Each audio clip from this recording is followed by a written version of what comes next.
Mizo Black Panther channel kalau lom le vek a cheu ola khi video kan huang khian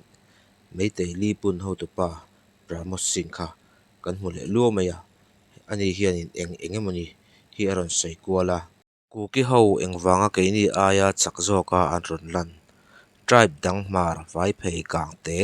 peite te nen anin lungrual lo ania ke ni ho hian hra chiang lovin kan hu apiang kan lo tha awangin kan ran rual tir ani zomi blackbone peite ho hi social media emo central emo an advance zoka history an ria ramsang sanga thu an the dar chak awang khan keini meitei aya chakin aron lang ani atini o a mel han en hian keini mizo te chuan kan hreto ema a mel khi huat na hlirin kan khat to ni mel kan mu khi chuan boi tira zofa te tha chimi vek tura thuron nei tu kha ania social media kan lo hmu to theuh ang khan keini mizo ten a mel kan hmu te phei khi chuan kan thin a urin kan ho hlu ti kan chiang vek ome kan sei du zo ka chu Ramos Singh a hian a hredik katia mar ku ki zomi te hi mizo vek an ni video kan hmu meiche pakhat hi na kanu ania hei hi meitei misual pahnih ten nasa takin kutan lo thlaka atuar ve mek ani meitei le mizo inkara hian naga te hi laklo takin an om ve mek ani meitei ho hi kan hriat angin sakhuana ina chi at nammol ang mai khosa thin an nia an mi huat zong te laka an khosak dan en hianin a so hian an so bul mai ni amaro chu mel ma te lampang tan chun hu phur om te chiam chu an ni lowa amaro chu an ma ni hi nam sual nam nun rong tak an ni ti ero chu chiang viau ani mel ma te laka za ngai na lan tir dan po an thiam lo ani ber mai heng kan u naw pathum te hi ni som pariat zingkar ma taka an khoven himna hmun tura an om lain meitei militant ten valu chilin rong takin an pathata an ming hi kan ta lang ve ange Holenson bai te kumsom ni pali thang khokkai haukip kumsom thum panga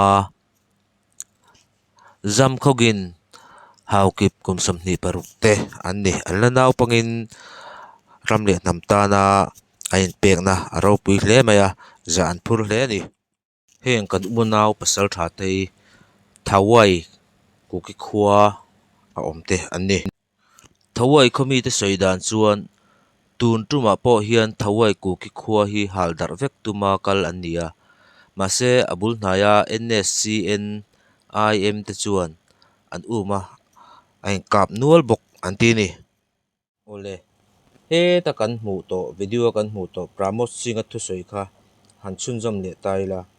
ni e kuki kan tia mizo kan tia peite zomi kan tia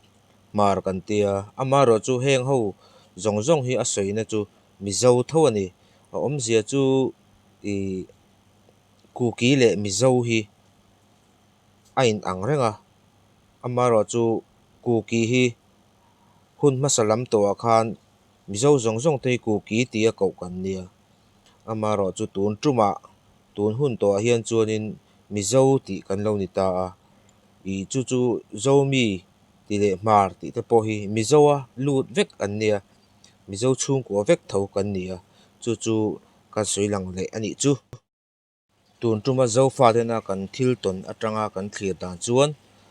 Greater Mizoram te po hi kan hlat to lo riau ni te hian kan hria a chu hei amepa kan hmu ang hianin Greater Mizoram hi ate chelutuk lowa at ami cheng te po hi kan claim fa hran lo ani chu I nam then khat kan bul hnaya om te tan chuan chawrual hi kan ni lowa hei hi mizo te na kan hriat fi angai hle in ka hria kan thei to pin kan ral do na konga te pathian hre beizelila pathian ring tu tan chuan eng ang pon sual ral ron lianin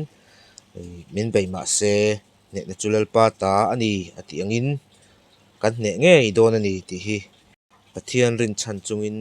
ring tla tang u ole khati jong kha kan video kan on ti chuat thei te chu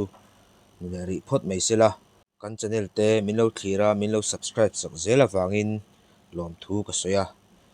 chuan kan video te min lo thlir le zel ula video ron ti chu le vat kan tum donia